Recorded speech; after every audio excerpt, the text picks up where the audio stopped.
Thank you and good afternoon. I have mentioned in the past that since this incident commenced, we're operating under the unified command structure. And what that means is every agency that has a role in this investigation has been participating, and we have been doing that for the past week. We started with initial information, plotted potential locations of the crash site, and since then we have augmented that information with additional engineering and 3D technology to be more precise in where the aircraft has been located. It's a very methodical process, and it's been a very successful process. Today I can report to you that we have found today the cockpit voice recorder of the aircraft and portions of the tail section. There's significant finds, significant components, and this information will be shared with the NTSB for further review. We have met with the family members on several occasions. They have been briefed on where we are at this point and also what the next steps in the investigation will be. At this time, to speak about additional logistics, I'll ask for Khalid Bahor, Commissioner of the Airport, to make a statement. Good afternoon. At approximately 7 a.m. this morning, our boat captains and dive teams, as well as our other team members, came to Burke Lakefront Airport and began our water recovery efforts.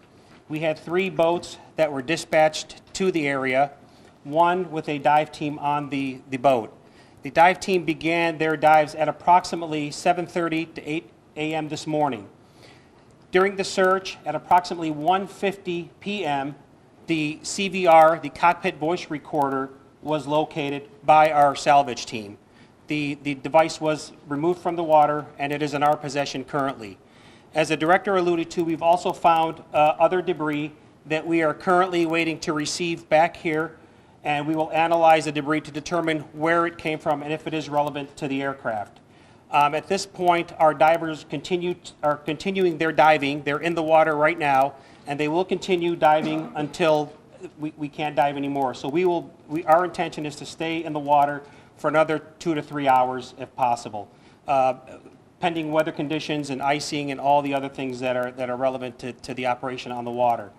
At this point, I'll introduce Tim Sorensen from the National Transportation Safety Board, and he'll offer some comments. Thank you. Good afternoon. As far as the NTSB is concerned, we were notified of the accident the night of the accident. We've been monitoring the search and rescue and recovery efforts, and we've been providing whatever support we can to the local authorities who are primarily responsible for that effort. We've been able to provide radar and track data, which was provided, and then subsequently we were able to deploy a receiver for the cockpit voice recorder locator beacon, which, as you all know, was successful in locating the unit. My understanding is the search conditions are rather difficult, both due to the state of the lake and also the underwater conditions, visibility, and whatnot.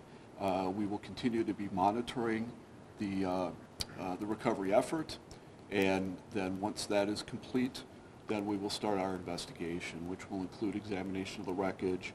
We've already begun collecting documentation such as aircraft records, pilot training records, weather records, those types of things. At that point, the investigation will continue, and then we will go from there.